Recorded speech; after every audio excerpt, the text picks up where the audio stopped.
ఓం శ్రీకృష్ణ పరబ్రహ్మణే నమః. ఓం శ్రీకృష్ణ పరబ్రహ్మణే నమః. ఓం శ్రీకృష్ణ పరబ్రహ్మణే నమః. భగవద్గీతను రచించిన వేదవ్యాసుల వారికి నమస్కరిస్తూ ఈ జ్ఞానాన్ని అందించిన ఎంతో మంది గురువులకి నమస్కరిస్తూ మనసులో ఒకసారి మనస్ఫూర్తిగా ధన్యవాదాలు తెలియజేసుకున్నాము. అలాగే మనం అందరము ఎంతో చక్కగా ఈ భగవద్గీత పారాయణాన్ని రోజు జరుపుకుంటున్నాము. దానికి సహకరిస్తున్న సృష్టికి, ఇక్కడికి విచ్చేసిన వాళ్ళందరికీ కూడా ధన్యవాదాలు తెలియజేసుకుంటూ మనం ఈ రోజు సెషన్ ని ప్రారంభిద్దాము. మరి ఈ రోజు 3వ అధ్యాయము కర్మయోగము సమ్మరి మనము ఒకసారి మొత్తము కూడా తెలుసుకుందాము. సో మనకి 3వ అధ్యాయం అనేది అర్జునుడి ప్రశ్నలతో మొదలవుతుంది. అంతకుముందు సాంఖ్యయోగంలో జ్ఞానం గురించి, ఆత్మ గురించి మనకి శ్రీకృష్ణ పరమాత్మ తెలియజేశారు. ఆత్మను అనుభూతి చెందడం ద్వారా, నేను ఆత్మను అని అర్థం చేసుకోవడం ద్వారానే నువ్వు సమస్తాన్ని పొందగలుగుతావు అనేది చెప్పారు. మరి కర్మయోగంలో మళ్ళీ ఇంకా ఏం చెప్తున్నారు అంటే అర్జునుడి ప్రశ్న ఆధారంగా శ్రీకృష్ణ పరమాత్మ తెలియజేశారు. అర్జునుడి ప్రశ్న ఏంటి? మరి నువ్వు జ్ఞానమే అన్నిటికన్నా ఉత్తమమైనది అని చెప్తున్నావు, కానీ మళ్ళీ నన్ను కర్మ చేయమంటున్నావు, యుద్ధం చేయమంటున్నావు.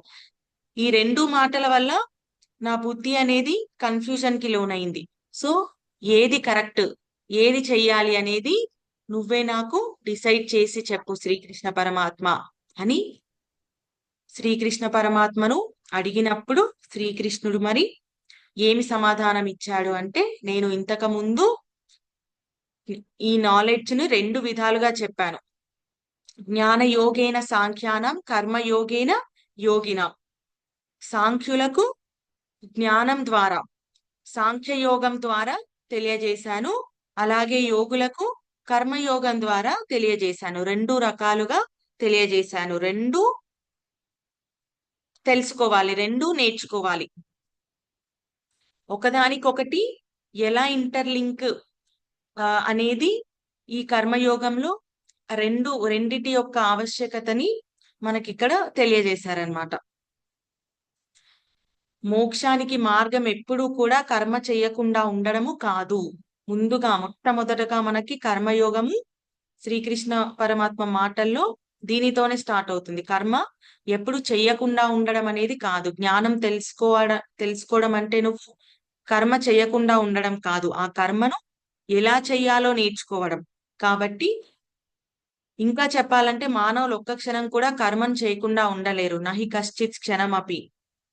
వాళ్ళెప్పుడు కూడా నిరంతరము కూడా కర్మలను చేస్తూనే ఉంటారు. వాళ్ళు ఆలోచించిన కర్మేంద్రియాలతో జ్ఞానేంద్రియాలను వాళ్ళు నిగ్రహించిన, వాళ్ళు వాళ్ళ ఆలోచన ద్వారా కూడా, వాళ్ళు ఒక్క ఆలోచన చేసినా కూడా అది కర్మ కిందికే వస్తుంది. కాబట్టి యాక్చువల్ గా చెప్పాలంటే మానవులు ఎప్పుడూ కూడా కర్మ చెయ్యకుండా, ఏ పని చెయ్యకుండా ఉండలేరు, ఉండరు. వారు ఇంద్రియాలను, కర్మేంద్రియాలను, జ్ఞానేంద్రియాలను కంట్రోల్ చేసి అన్నిటినీ వాళ్ళు, కర్మేంద్రియాలు అంటే మన చేతులు, కాళ్ళు, జ్ఞానేంద్రియాలు అంటే మన ఐస్, నోస్, మన టంగ్, వీటన్నిటినీ కూడా వాటితో ఏ పని చేయకుండా నిగ్రహించినా కూడా, ఒకవేళ వాళ్ళు మనసులో మటుకు ఒక ఆలోచన వచ్చిన, ఒక కోరిక కలిగినా కూడా వాళ్ళు కర్మ చేస్తున్నట్టే. ఇన్ఫాక్ట్ ఇంకా వాళ్ళు అలా చేస్తున్న వారిని ఇక్కడ శ్రీకృష్ణ పరమాత్మ మిథ్యాచారి, విమూఢాత్మ అని సంబోధించారనమాట. సో కర్మేంద్రియాలు, జ్ఞానేంద్రియాలతో పాటు ఎవరైతే మనసును కూడా సంహరించగలుగుతారో, ఎవరైతే మనసును కూడా కంట్రోల్ చేయగలుగుతారో, వారే మనసును కూడా కంట్రోల్ చేసి కర్మ చేస్తున్న వాళ్ళే అత్యంత ఉత్తములు. కేవలం ఇంద్రియాలను నిగ్రహించి కర్మ చేయడం కాదు, వాటితో పాటు మనసును కూడా కంట్రోల్ చేసి కర్మ చేసినప్పుడే నిజంగా వాళ్ళు ఉత్తములు అనేది ముందుగా చెప్పారు. దాని తర్వాత కర్మ యజ్ఞంగా ఎలా మారుతుంది, ఎప్పుడు మారుతుంది అనే దాని గురించి యజ్ఞం గురించి దాని విశిష్టత గురించి మనకి తెలియజేశారు. ఎందుకు అనంటే యజ్ఞం కాకుండా మిగిలిన ఏ కర్మ చేసినా కూడా దానివల్ల అది మనిషిని బైండ్ చేస్తుంది. ఆ జనన మరణ చక్రంలో ఎప్పుడూ కూడా బైండ్ చేస్తుంది. కాబట్టి కర్మ ఎప్పుడూ కూడా యజ్ఞంగానే చెయ్యాలి. అప్పుడే మనకి విముక్తి అనేది లభిస్తుంది. మరి అందుకని కర్మను యజ్ఞంగా చెయ్యాలి అనేది యజ్ఞం యొక్క విశిష్టతను తెలియజేసి, మరి మనుషులంతా కూడా ముందుగా క్రియేషన్ అనేది జరిగింది. మానవ జాతి క్రియేషన్ అనేది ఆ క్రియేటర్ ద్వారా జరిగింది. అప్పుడు ఆ క్రియేషన్ జరిగినప్పుడే, మనిషి యొక్క క్రియేషన్ జరిగినప్పుడే కూడా ఈ యజ్ఞాలను అనేది సృష్టించాడు ఆ పరమాత్మ. ఎందుకు అనంటే వాటి ద్వారా మీరు అభివృద్ధి పొందండి. మనిషి అనేవాడు కేవలం యజ్ఞాల ద్వారానే అభివృద్ధి పొందగలుగుతాడు. ఆ యజ్ఞాలే మీకు కామధేనువులు. మీకు కావాల్సినవన్నీ కూడా ఆ యజ్ఞాలే మీకు ఇస్తాయి అని మనిషి యొక్క క్రియేషన్ జరిగినప్పుడే దానితో పాటే ఆ యజ్ఞాలు కూడా మనకి ఆ పరమాత్మ సృష్టించాడు. సహయజ్ఞ ప్రజా సృష్ట్వా. ఎందుకు ఈ యజ్ఞాల ద్వారానే మీరు అభివృద్ధి పొందండి అని మనకి తెలియజేస్తూ, నెక్స్ట్ దేవాన్ భావయతానేనా తే దేవం భావయంతువః. ఈ యజ్ఞాల ద్వారా దేవతలు అంటే ఆ పంచభూతాలు తృప్తి పొందుతాయి. మనకు కావాల్సినవన్నీ కూడా ఈ సృష్టి ఆ పంచభూతాలు మనకి ఇస్తాయి. అలా మనం ఎప్పుడైతే యజ్ఞాలు చేయడం ద్వారా ఈ సృష్టిని తృప్తి పరుస్తామో అప్పుడు ఆ సృష్టి కూడా ఆ పంచభూతాలు కూడా మనకి కావాల్సిన ఆటోమేటిక్ గా మనకి అందజేస్తుంది. ఇలా పరస్పరం ఆ ఒకరికొకరము సహాయం చేసుకోవాలి అనేది ఇక్కడ చెప్తున్నారు. ఇలా మనకి సృష్టి ద్వారా పంచభూతాల ద్వారా లభించిన దానిని కేవలం మనం మటుకి అనుభవించకుండా 10 మందికి కూడా దానిని పంచిపెట్టాలి. అలా కాకుండా ఎవరైతే కేవలం తను మటుకే అనుభవిస్తాడో వాడిని దొంగ అని సంబోధించాడు శ్రీకృష్ణ పరమాత్మ మనకి 12వ శ్లోకంలో. అలా కాకుండా ఈ యజ్ఞ కర్మ ద్వారా సంభవించింది, ప్రకృతి ద్వారా సంభవించింది, యజ్ఞ కర్మ చేయడం ద్వారా మనకు ప్రకృతి ఏదైతే ఇస్తుందో దానిని ముందుగా 10 మందికి పంచిపెట్టి మిగిలిన దానిని అనుభవించిన వాడే తిన్నవాడే వారు పాపాన్ని తిననట్టు అనేది తెలియజేస్తున్నారు. నెక్స్ట్ ఇంకా అసలు యజ్ఞం నుంచి ఏమి లభిస్తుంది, అసలు యజ్ఞం వల్ల ప్రాణులు అనేవి ఎలా వచ్చాయి అనేది ఆ చక్రం గురించి మనకి తెలియజేశారు 14-15వ శ్లోకంలో. ఈ ప్రాణులన్నీ కూడా మనకి అన్నం నుంచి పుడుతున్నాయి. అన్నం ఎక్కడి నుంచి వస్తుందంటే వర్షం వలన వస్తుంది. వర్షం యజ్ఞం సత్కర్మ ద్వారానే మనకి ఆ వర్షం అనేది లభిస్తుంది. ఈ యజ్ఞం అనే సత్కర్మ ఎక్కడి నుంచి పుట్టిందంటే వేదాల నుండి పుట్టింది. వేదాలు ఎక్కడి నుంచి వచ్చాయి అంటే అక్షర పరబ్రహ్మం నుండి, ఆ సుప్రీం కాన్షియస్నెస్ నుండే మనకి ఆ వేదాలు అనేవి వచ్చాయి. సో ఈ చక్రం అంటే ఏంటంటే ఆ సుప్రీం కాన్షియస్నెస్ నుండి అల్టిమేట్ గా మనకి ఈ ప్రాణులన్నీ కూడా పుట్టుకొచ్చాయి. అంటే ఆ పరమాత్మ నుండే ఈ ఆత్మలన్నీ కూడా పుట్టుకొచ్చాయి అన్నమాట. ఈ చక్రం అర్థం చేసుకోకుండా ఎవరైతే ప్రవర్తిస్తారో వాళ్ళు ఎప్పుడు కూడా నేనే చేస్తున్నాను అనే అహంకారంతో ఉంటారు. అలా కాకుండా ఈ చక్రాన్ని ఎప్పుడైతే అర్థం చేసుకుంటామో మనము వచ్చింది ఆ పరమాత్మ నుండి కాబట్టి మనం చేసే ప్రతి పని కూడా ఆ పరమాత్మకి మనము సమర్పించుకొని చేస్తాం. అప్పుడు మనము ఎలాంటి అటాచ్మెంట్ అహంకారం లేకుండా మన ప్రతి పనిని కూడా నిర్వర్తిస్తాం అన్నమాట. ఇలా ఈ చక్రాన్ని ఎప్పుడైతే అర్థం చేసుకుంటామో మనము ఆ పరమాత్మ నుండి మనము పుట్టుకొచ్చాము అని ఎప్పుడైతే అర్థం చేసుకుంటామో వాళ్ళు ఎప్పుడు కూడా సెల్ఫ్ లో సాటిస్ఫై అవుతూ ఉంటారనమాట. ఆత్మలోనే తృప్తి పొందుతారు. అలాంటి వాడికి ఇంకా ఎలాంటి కర్మ కూడా చేయాల్సిన అవసరం లేదు. ఎందుకంటే కర్మ చేయడం ద్వారా వారికి వచ్చేది లేదు, చేయకపోతే పోయేది లేదు, దేనికోసం ఎవరిని అడగాల్సిన పని కూడా లేదు.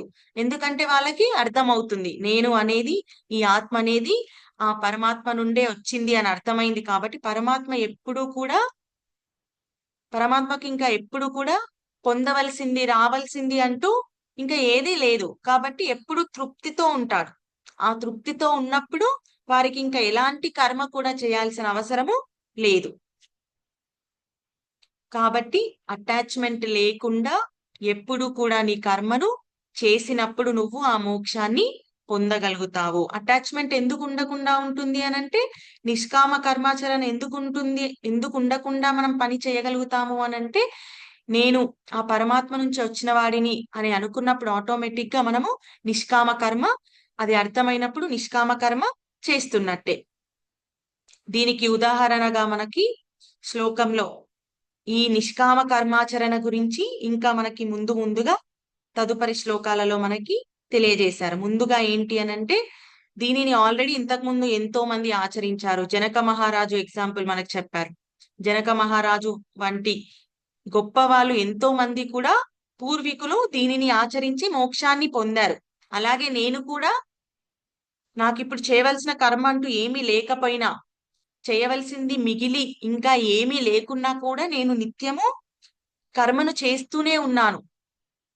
ఎందుకు అనంటే లోకహితం కోసం, లోక మంచి కోసం, లోకంని ఉద్దేశించి దానిని ఆ మంచి కోసము నేను నిత్యము కూడా కర్మిష్ఠినై ఉన్నాను. ఎందుకు అనంటే,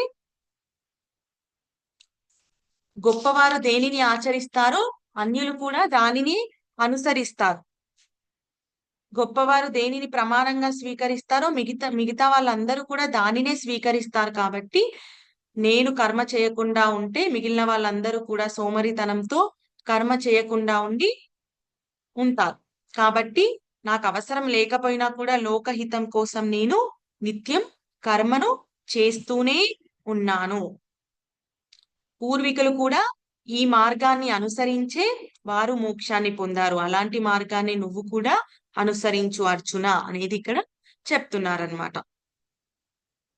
అలాగే నబుద్ధి భేదం జనయేద జ్ఞావం. ఎవరైతే ఈ కర్మను అటాచ్మెంట్ తో చేస్తూ ఉన్నారో, అజ్ఞానంతో ఉన్నారో, వారిని జ్ఞానులు అంటే కర్మను ఎప్పుడైతే అటాచ్మెంట్ తో చేయకుండా ఉంటారో వారు జ్ఞానులు.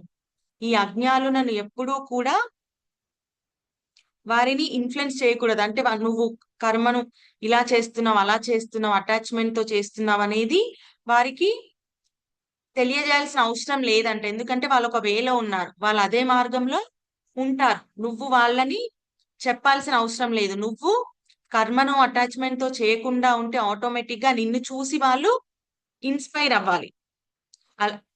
నిన్ను చూసి ఇన్స్పైర్ అవ్వాలి తప్ప నీ మాటలు నువ్వు చెప్పడం ద్వారా వాళ్ళని నువ్వు మార్చలేవు. కాబట్టి వాళ్ళని నువ్వు ఎలాంటి ఇన్ఫ్లుయెన్స్ చేయకుండా ఉండాలనేది కూడా ఇక్కడ మనకి చెప్పారనమాట. నా బుద్ధి భేదం జనయేద జ్ఞావం కర్మ సంఘిన జోషయే సర్వకర్మాని విద్వాన్యుక్త సమాచరన్. ఇక్కడ అజ్ఞానులను నువ్వు ఎప్పుడూ కూడా ఇన్ఫ్లుయెన్స్ చేయలేవు. నువ్వేం చేయగలవంటే నువ్వు దానిని ఆచరించినప్పుడు వాళ్ళే ఆటోమేటిక్ గా ఇన్స్పైర్ అవుతారు అనేది తెలియజేశారు.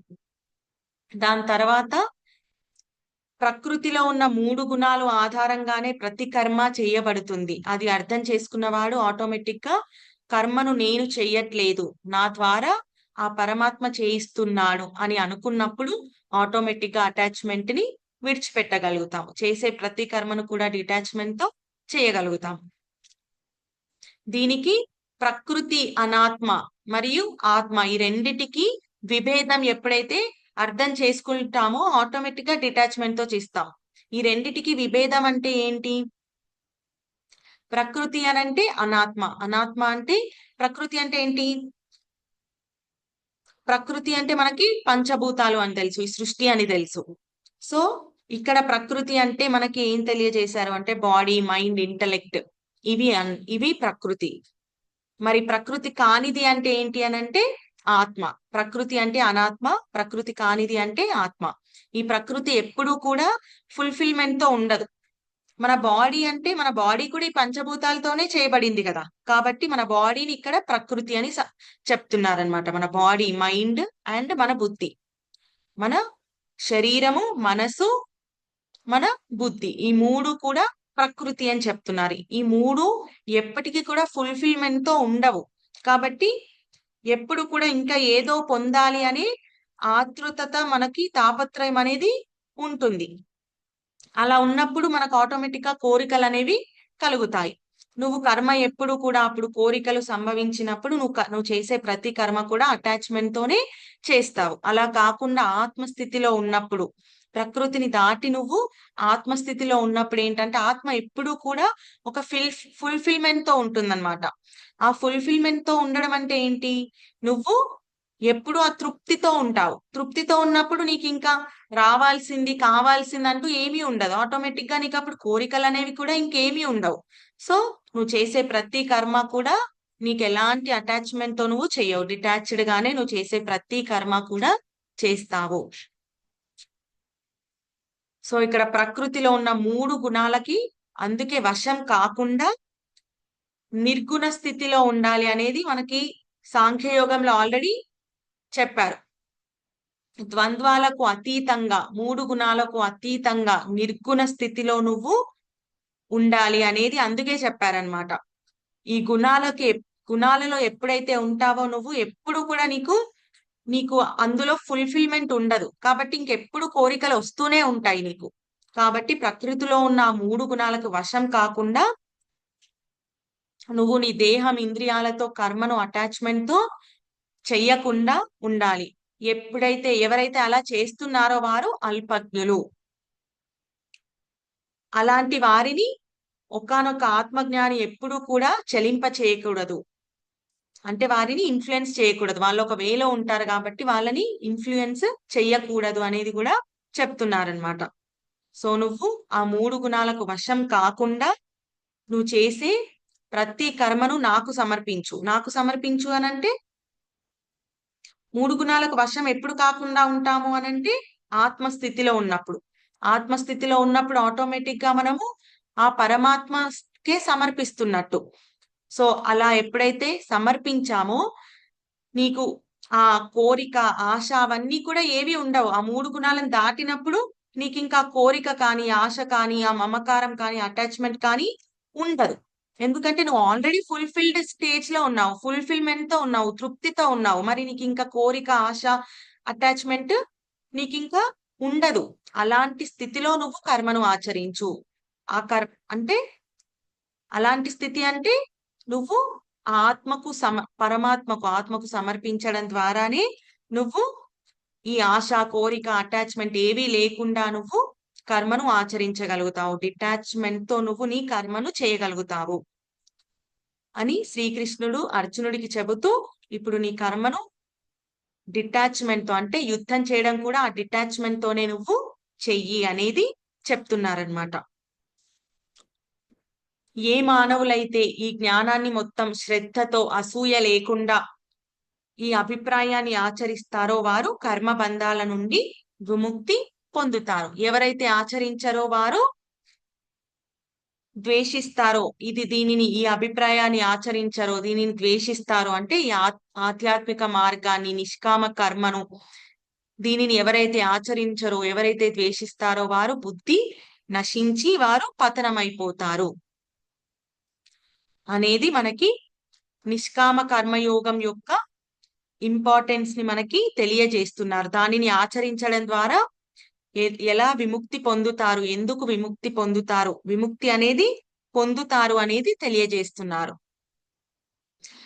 శాస్త్ర పాండిత్యం ద్వారా లౌకిక జ్ఞానం మాత్రమే కలిగి ఉన్నవారు తన ప్రకృతిని, తన పూర్వజన్మ సంస్కారాలను ఆధారంగానే వాళ్ళు ప్రవర్తిస్తున్నారు. అంటే ఎంత నాలెడ్జ్, ఎంత బుక్ నాలెడ్జ్ ఉన్నా కూడా, ఎంత లౌకిక జ్ఞానం ఉన్నా కూడా వారు ఏంటంటే సంస్కారాల ఆధారంగానే, వారు ప్రకృతి యొక్క గుణాల ఆధారంగానే వాళ్ళు నిత్యం కర్మలను చేస్తున్నారే కానీ దానిని దాటి రాలేకపోతున్నారు. అంటే సంస్కారాలు అంత స్ట్రాంగ్ గా ఉంటాయన్నమాట. ఎంత మనము బుక్ నాలెడ్జ్ తెలుసుకున్నా కూడా, లౌకిక జ్ఞానం ఉన్నా కూడా ఆ సంస్కారాలను దాటి కర్మను ఆచరించలేకపోతున్నారు. ఇంకా సామాన్య మానవుల గురించి ఇంకేం చెప్పాలి అనేది మనకి శ్రీకృష్ణ పరమాత్మ తెలియజేస్తున్నారు. అంటే సంస్కారాలు అనేవి అంత స్ట్రాంగ్ గా ఉంటాయి. మనకు యాక్చువల్ గా నిత్యము ఎనర్జీ ఫ్లో అనేది మనకి ఎప్పుడూ కూడా జరుగుతూనే ఉంటుంది. ఈ సంస్కారాలు అనేవి మనకి మనోభావాల రూపకంగా మనకి అందులో రాళ్ళు వేస్తుంటాయి అన్నమాట. ఆ ఫ్లోలో రాళ్ళు వేస్తుంటాయి. ఇప్పుడు పైపులో మనకి అబ్స్ట్రక్షన్ ఉన్నప్పుడు ఆ ఫ్లో అనేది మనకి ఆ వాటర్ ఫ్లో అనేది తగ్గుతుంటుంది. సో మనకి సంస్కారాలు అనేవి మనోభావాల రూపకంగా, ఎమోషన్స్ రూపకంగా మనకి ఆ న్యాచురల్ గా ఉన్న ఫ్లోలో అబ్స్ట్రక్షన్ అనేది చేస్తుందన్నమాట. సో ఎంత బుక్ నాలెడ్జ్, ఎంత లౌకిక జ్ఞానం ఉన్నా కూడా ఈ సంస్కారాల నుండి బయటపడడం అనేది కష్టతరం. ఆ ఎనర్జీ ఫ్లోని ఆపకుండా మనం నిత్యం ఫ్లో చేయగలిగినప్పుడు, ఈ రాళ్లను మనం తొలగించినప్పుడే మనం ఎల్లప్పుడూ కూడా నిర్వాణ స్థితి, అత్యంత పరమానంద స్థితిలో మనము ఉండగలుగుతాం. మరి ఈ మనోభావాలు ఎక్కడి నుండి వస్తున్నాయంటే ఇంద్రియాల నుండి మనకు వస్తున్నాయి. ఇంద్రియాలు బయట ఆ ఇంద్రియ విషయాల మీదకి వెళ్ళినప్పుడు అక్కడ నుండే మనకి అది నచ్చుతుంది, నచ్చట్లేదు, నాకు ఇది ఇష్టం, అయిష్టం, ఇవన్నీ కూడా మనకి అక్కడి నుంచి వస్తున్నాయి. అవన్నీ అక్కడి నుండి వచ్చి మనకి మన హృదయంలో నిలిచిపోతున్నాయి. హృదయంలో నివాసం ఏర్పరచుకుంటున్నాయి అన్నమాట. సో ఆ నివాసము ఏర్పరచుకున్నప్పుడు మనకి అవి ఎక్కువగా రూల్ చేసేస్తాయి. సో వాటికి ఆధిపత్యం ఇవ్వకుండా ఎప్పుడైతే ఆత్మకి ఆధిపత్యం ఇస్తామో మనం ఎప్పుడు కూడా ఆ ఎనర్జీ ఫ్లోని డిస్టర్బ్ చేయకుండా ఉండగలుగుతాం అన్నమాట. సో అర్జునుడు అడిగిన ప్రశ్న, మరి ఎవ్వరము కూడా కాన్షియస్ గా నేను పాపం చెయ్యాలి అని ఏ మానవుడు కూడా అనుకోడు, కానీ చేస్తున్నాడు. ఎందుకు చేస్తున్నాడు అని అడిగిన ప్రశ్నకి సమాధానంగా శ్రీకృష్ణ పరమాత్మ ఏం సమాధానం చెప్పారంటే దానికి కారణం ఏంటంటే నీలో ఉన్న ఆ కామమే. కామము అంటే విపరీతమైన కోరికయే దానికి కారణము. అది నీ హృదయంలో ఒక శత్రువులాగా నీకు ఉంటుంది. అది ఆధిపత్యము తీసుకున్నప్పుడు, అది రూల్ చేస్తున్నంత కాలము కూడా నీకు తెలియకుండానే నువ్వు చెయ్యాలి అనుకోకున్నా కూడా నువ్వు పాపాన్ని చేస్తున్నావు. అదే దానికి మూల కారణము. నీ హృదయంలో నివసించే ఆ కామమే దానికి మూల కారణం. నువ్వు చేయాలనుకోకున్నా అది నిన్ను ప్రేరేపిస్తుంది చేయడానికి అనేది సమాధానంగా ఇచ్చాడనమాట. దానికి ఎగ్జాంపుల్ గా అగ్నిని కంపేర్ చేస్తూ చెప్పాడు. అగ్నిలో మనం ఎంత నెయ్యి వేసినా కూడా అది ఇంకా ప్రజ్వలిస్తుందే తప్ప అది ఎప్పుడూ తృప్తి పొందదు. అలాగే కామము కూడా నువ్వు ఎంత దానిని తృప్తి పొందాలి అని ప్రయత్నించినా కూడా అది తృప్తి పొందదు. ఇంకా ప్రేరేపిస్తూనే ఉంటుంది, ఇంకా కోరికలను పుట్టిస్తూనే ఉంటుంది. అదే నీకు అసలైన శత్రువు, నీ అంతరంగంలో ఉన్న శత్రువు. ఈ కామం అనేది ఆశ్రయం ఎక్కడెక్కడ ఉంటుంది అంటే నీ ఇంద్రియాలలో, నీ మనస్సులో, నీ బుద్ధిలో, ఈ మూడింటిలో కూడా దానికి ఆశ్రయము, దానికి నివాసం అన్నమాట. సో అది ఎప్పుడు కూడా జ్ఞానాన్ని కప్పివేసేలాగానే చేస్తుంది. ఎలాగైతే పొగ చేత అగ్ని కప్పబడి ఉంటుందో, ధూమం చేత అద్దం కప్పబడి ఉంటుందో, గర్భం చేత శిశువు కప్పబడి ఉంటుందో, అలాగే కామం చేత కూడా నీ జ్ఞానం అనేది ఎప్పుడు కూడా కప్పి వేయబడే ఉంటుంది. కాబట్టి అర్జునను ముందుగా ఇంద్రియాలను నిగ్రహించు. ఎందుకంటే ఇంద్రియాల నుండే మనసు నుండే బుద్ధి ఎఫెక్ట్ అవుతుంది. కాబట్టి ముందుగా నువ్వు నీ ఇంద్రియాలను నిగ్రహించు. జ్ఞానాన్ని నాశనం చేసే ఆ కామాన్ని సంపూర్ణంగా విడిచిపెట్టు. ఇంద్రియాలు శక్తివంతమైనవి, అవును, అవి అత్యంత శక్తివంతమైనది. కానీ నువ్వు తెలుసుకోవాల్సింది ఏంటంటే దానికంటే శక్తివంతమైనది మనసు కంటే ఇంకా శక్తివంతమైనది బుద్ధి కంటే కూడా ఇంకా అత్యంత పరమ శక్తివంతమైనది ఆత్మ. కాబట్టి నువ్వు అనుకుంటే నీ మనసు ద్వారా ఈజీగా నువ్వు ఆ ఇంద్రియాలను నిగ్రహించగలవు. ఆ మనసులోనే నీకు ఈ ఆ ఈ అంతర్శత్రువులు అనేవి ఉన్నాయి. కాబట్టి బుద్ధి ద్వారా నీ మనసులో ఉన్న అంతర్శత్రువులని నువ్వు సంహరించి ఆత్మలో స్థితమై ఉండు. అల్టిమేట్ గా లాస్ట్ శ్లోకంలో చెప్పింది ఇది అన్నమాట.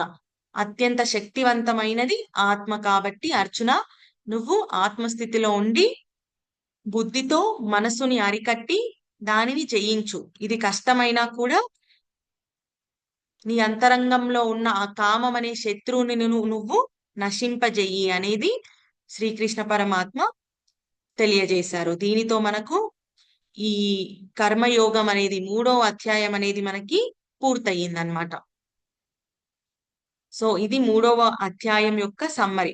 మనకు అల్టిమేట్ గా జ్ఞానంతో కూడిన కర్మ ఏ విధంగా ఆచరించాలి అనేది తెలియజేశారు. దీనికి కంటిన్యూయేషనే నెక్స్ట్ రెండు రెండు కలగలిపి మనము ముందుగా ఏది తెలుసుకోవాలి, అది తెలుసుకోవడం ద్వారా మనము ఎలా కర్మను ఆచరిస్తాము అనేది 4వ అధ్యాయంలో కూడా మనకి తెలియజేశారు. మరి 4వ అధ్యాయం కూడా ఒకసారి దాని సమ్మరి రేపు మనము చెప్పుకుందాము. జై శ్రీకృష్ణ. హరే కృష్ణ హరే కృష్ణ కృష్ణ కృష్ణ హరే హరే, హరే రామ రామ రామ హరే హరే.